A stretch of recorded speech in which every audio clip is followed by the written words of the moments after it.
Alhamdulillah wassalatu wassalamu ala rasulillah wa ala alihi wasallam. Masuk sesi kelima, kita masuk perhiasan yang keenam, al-qana'a wa zuhada. Qana'a dan zuhud. Lalu yang nanti ketujuh, tahalli bi raunakil ilmi, berhias dengan keindahan ilmu. Terus yang kedelapan, tahalli bil muru'ah, yaitu berhias diri dengan sifat muru'ah. Baik, dibaca. Qanaah dan zuhud. Berhias diri dengan sikap qanaah dan zuhud. Hakikat zuhud adalah zuhud terhadap yang haram dan menghindari hal-hal yang mendekatkan kepadanya dengan cara menjauhi syubhat dan keinginan terhadap milik orang lain. Diriwayatkan dari Imam Syafi'i rahimahullah, andai li aqalin nasi surifa ila zuhadi. Andai kata seseorang berwasiat kepada manusia yang paling berakal, maka wasiat itu diserahkan kepada orang-orang zuhud. Dari Muhammad bin Hasan Asy-Syaibani rahimahullah, ketika ditanya, "Tidakkah engkau menulis buku tentang zuhud?" Ia menjawab, "Aku telah menulis buku tentang jual beli." Nah, malah dia bahas jual beli itu dengan maksud supaya tinggalkan yang haram kan? Maka itu maksud dari zuhud. Maka ketika ditanya, "Kamu tulis kitab zuhud?" maka dia tulis tentang bab-bab jual beli. Karena orang yang kuasai jual beli dengan benar, maka dia pasti akan jadi orang yang zuhud. Terus. Maksudnya, seorang zuhud adalah orang berhati-hati terhadap syubhat dan hal makruh dalam jual beli serta dalam semua transaksi dan profesi. Oleh karena itu, seorang penuntut ilmu hendaklah hidup secara sederhana, namun tidak mempermalukan diri, kesederhanaan yang tetap menjaga kehormatan diri dan keluarganya, serta tidak menjatuhkan ke dalam kehinaan. Guru kami, Syekh Muhammad Amin Asy-Syinkiti, wafat 17 Dzulhijjah 1392 Hijriah adalah punya kitab tafsir Adwaul, namun beliau tidak menyelesaikan kitab itu sampai tuntas, dilanjutkan oleh murid beliau untuk menyelesaikan kitab Adwaul Bayan tadi. Terus. Beliau adalah seorang yang zuhud terhadap dunia. Saya menyaksikan sendiri, beliau tidak mengenali beberapa jenis mata uang kertas. Nah, mata uang kertas nggak tahu itu.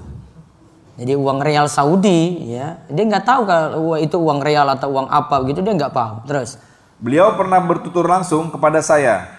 "Aku datang dari Syankit." Nah, daerahnya di Afrika sana ya, Syankit di Afrika. Terus. "Membawa harta karun yang jarang dimiliki oleh orang lain, yaitu qanaah. Andai kata menginginkan jabatan, aku mengerti jalan mendapatkannya. Tetapi aku tidak ingin mengutamakan dunia terhadap akhirat dan tidak ingin menggunakan ilmu untuk meraih ambisi-ambisi duniawi." Tidak ingin meraih dunia dengan menggunakan ilmu tadi seperti yang kita sebutkan. Di antara cerita tentang beliau, Syekh Muhammad Amin Asy-Syinkiti itu, beliau orang yang menerapkan prinsip tidak mau menyembunyikan ilmu. Maka beliau diboikot, tidak boleh menjaga orang untuk dia mengawas ujian, nggak boleh. Dia jadi pengawas ujian nggak boleh. Kenapa? Tadi apa? Tidak boleh menyembunyikan ilmu. Maka kalau ada yang tanya, ya, pasti dijawab beliau. Masya Allah, saking sederhana sekali itu. Saya pernah dengar cerita ini, bisa-bisanya aja. Ya, mungkin murid-muridnya paling senang gitu. Siapa yang ngawas tadi? Syekh Muhammad Amin Asy-Syinkiti. Wah, sudah kita semangat aja itu. Tanya sama Syekh aja. Masa ini nggak mau kasih tahu sama kita? Kita susah banget gitu. Itu sifatnya itu. Ya. Maka dia diboikot, tidak boleh ngawas tadi. Sehingga tahu dia diboikot atau enggak, pokoknya kalau dia ngawas jadi kayak gitu itu loh. Ya. Saking menjaga apa? Tidak boleh menyembunyikan ilmu. Ada guru-guru di sini ada kayak gini, ada. Kepala sekolah pecat langsung, besok kamu gak usah ngawas lagi. Saking segitunya Syekh Muhammad Amin Asy-Syinkiti. Nah, semoga Allah merahmati beliau dengan rahmat yang luas. Berarti dia Syekh Bakar Abu Zaid penulis kitab ini murid dari Syekh Muhammad Amin Asy-Syinkiti. Terus lihat di awal tadi ada istilah qanaah, ada istilah zuhud. Kalau qanaah itu artinya puas dengan apa yang Allah beri. Ya, puas dengan apa yang Allah beri.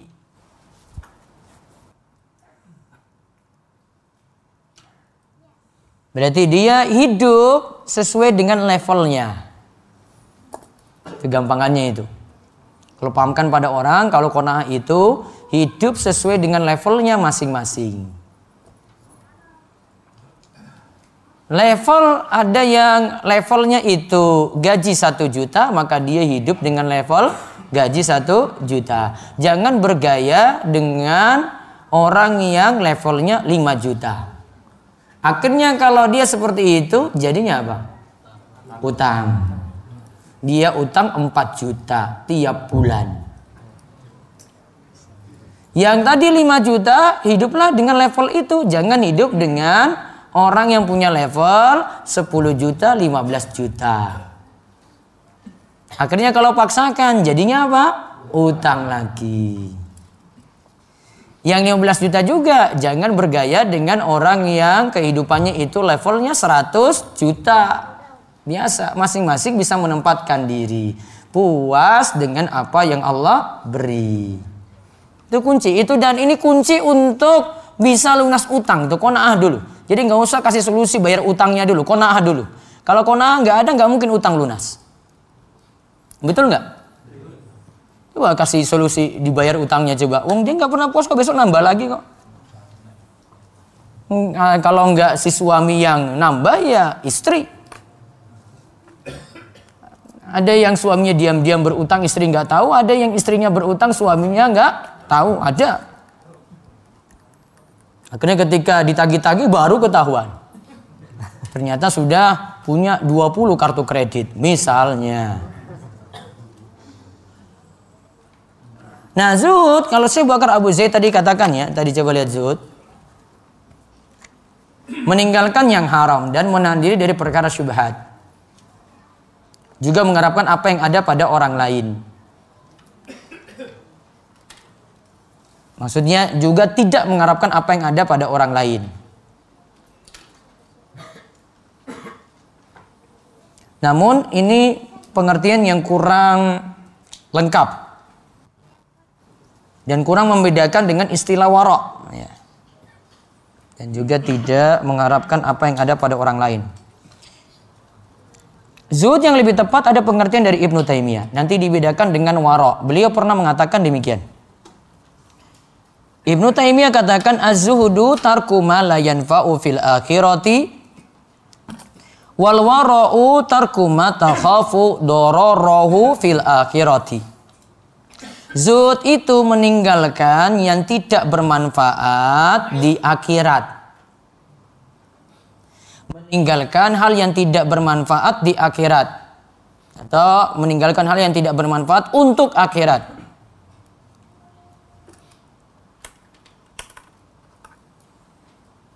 Sedangkan wara' adalah meninggalkan sesuatu yang membawa mudarat di akhirat. Meninggalkan sesuatu yang membawa mudarat di akhirat.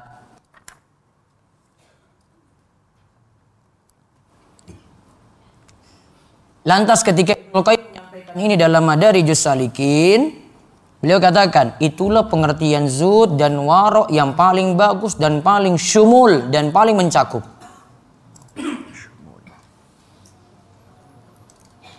Saya ulang tadi, zuhud apa? Meninggalkan sesuatu yang tidak bermanfaat di akhirat. Wara' meninggalkan sesuatu yang memudaratkan di akhirat. Berarti zuhud itu hal-hal yang tidak bermanfaat dia tinggalkan. Kalau wara' yang haram-haram dan subhat dia tinggalkan.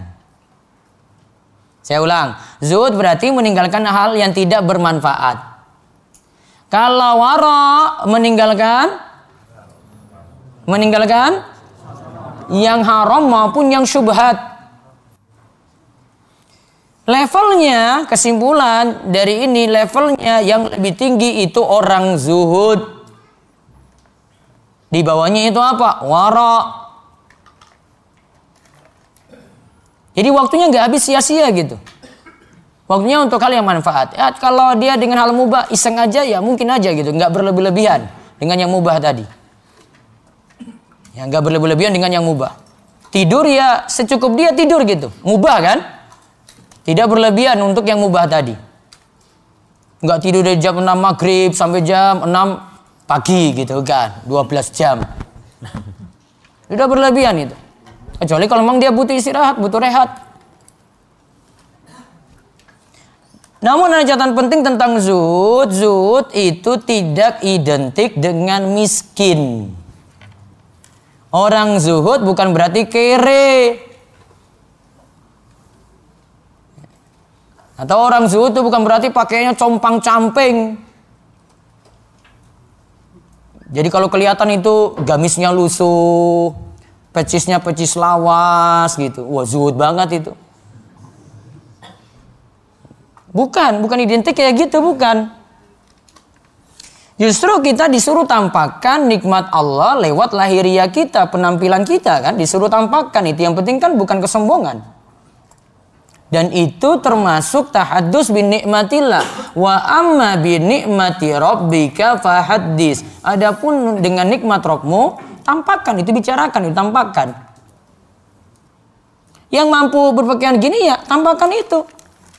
Dengan dia punya kemampuan untuk beli sesuatu yang pantas untuk dirinya, malah dia tidak mau beli seperti itu. Ah sudah, saya biasa saja sini, ah sudahlah, gak usah disetrika-setrika aja lah biar gini. Enggak, itu gayanya orang sufi kayak gitu itu. Ya.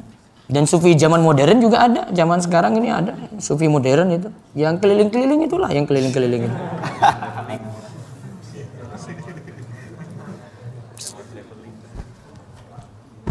Itu terlalu menampakkan nggak pada tempatnya gitu loh.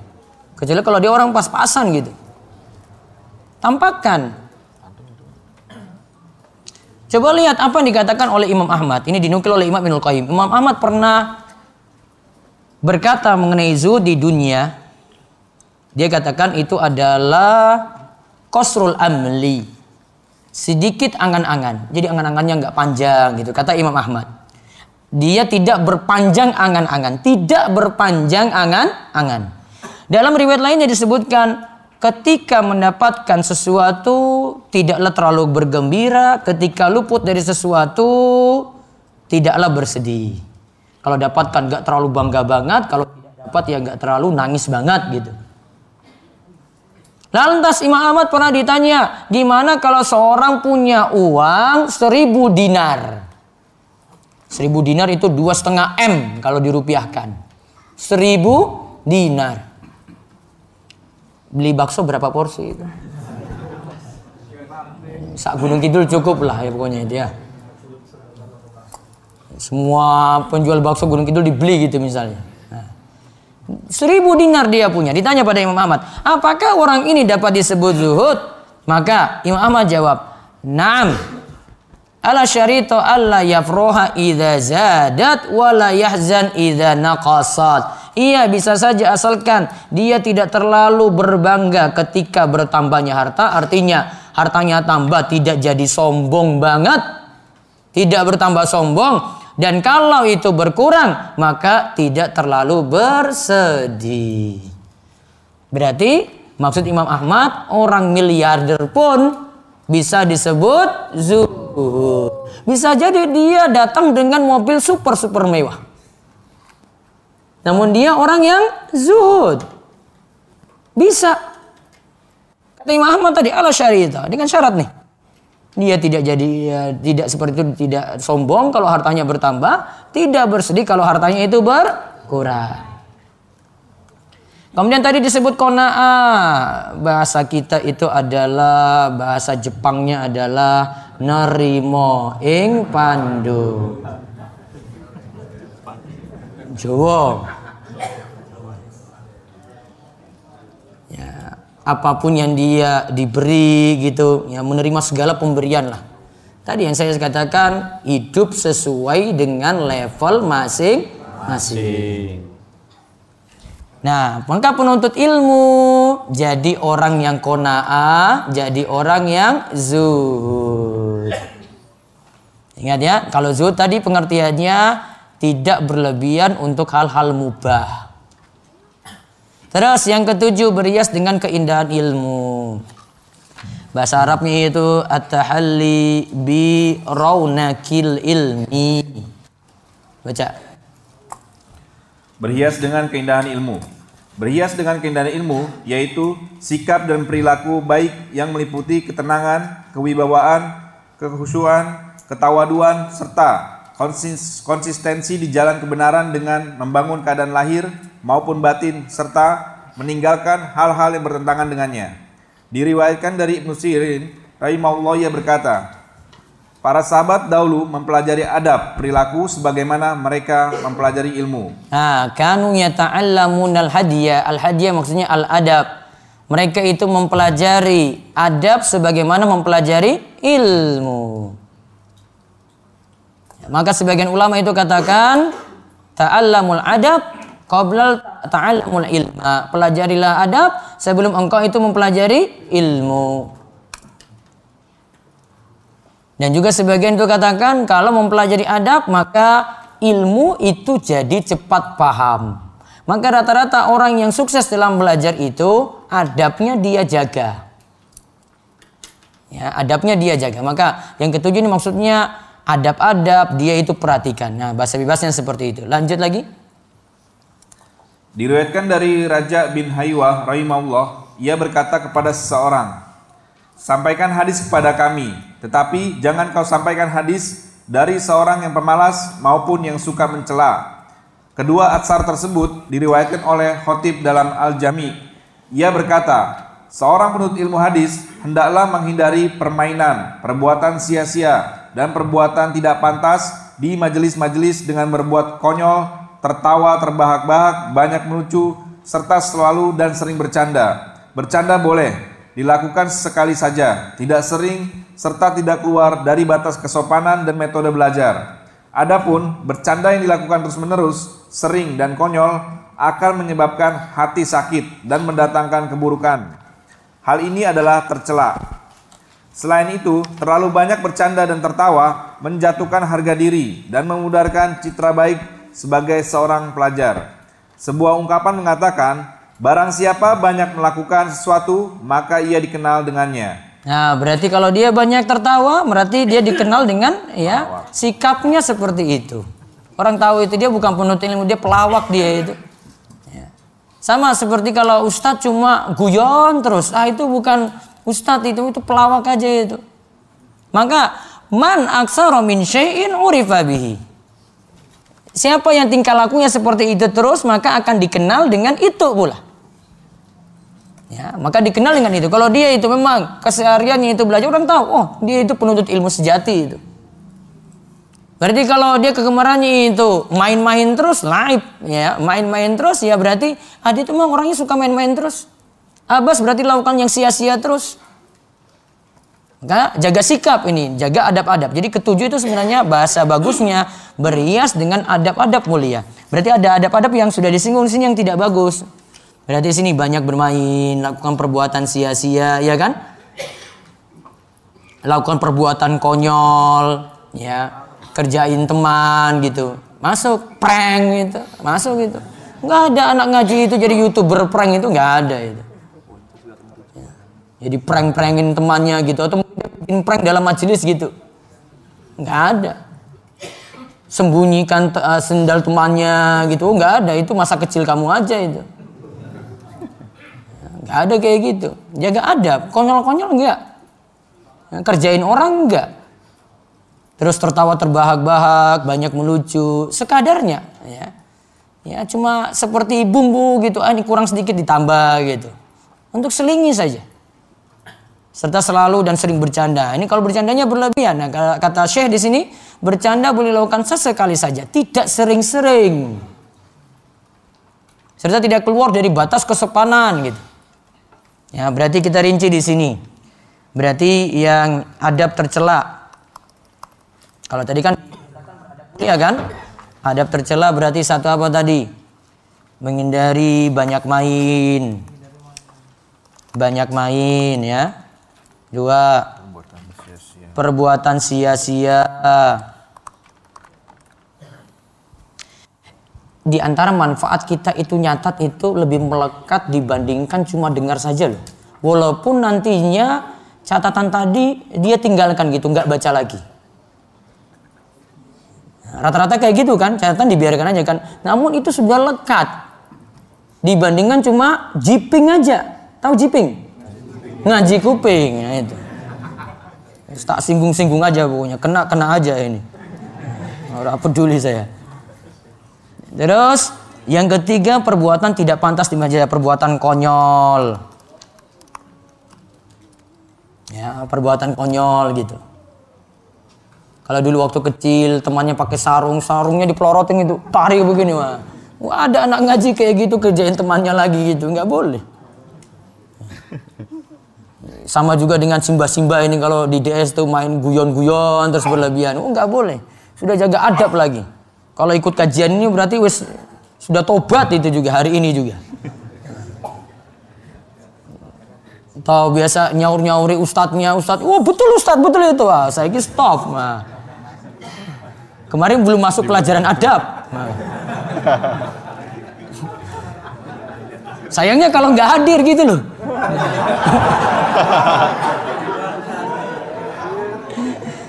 Jadi sering orang Jakarta datang sini terus, Ustadz kok kayak gitu ya? Iya itu orang Gunung Kidul, khasnya gitu loh.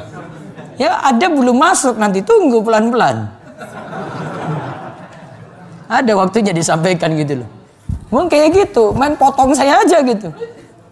Ya main potong aja, betul Ustadz, betul itu. Ini orangnya ini, atau itu orang.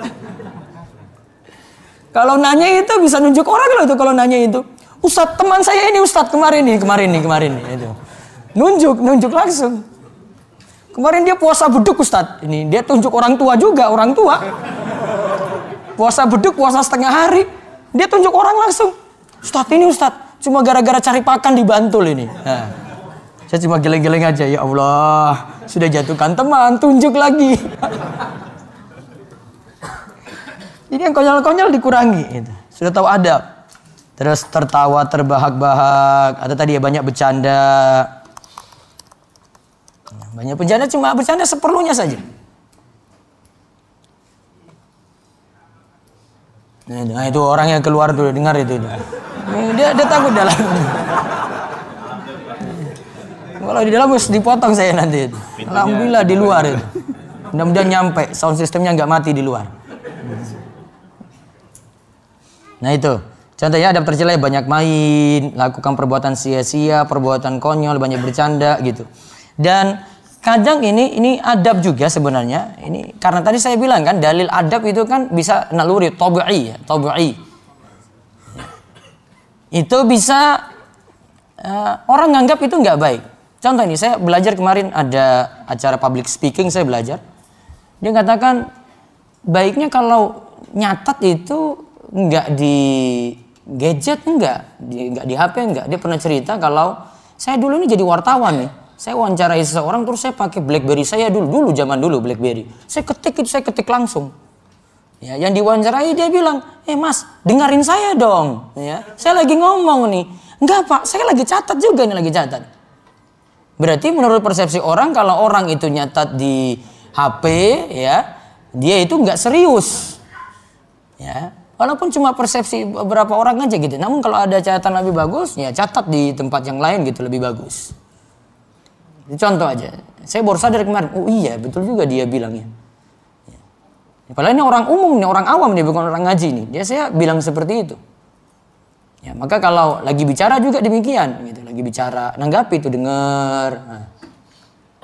Ya, kalau saatnya untuk nyatat gitu. Nyatat, ada notebook, ada buku tulis, nyatat di buku tulis.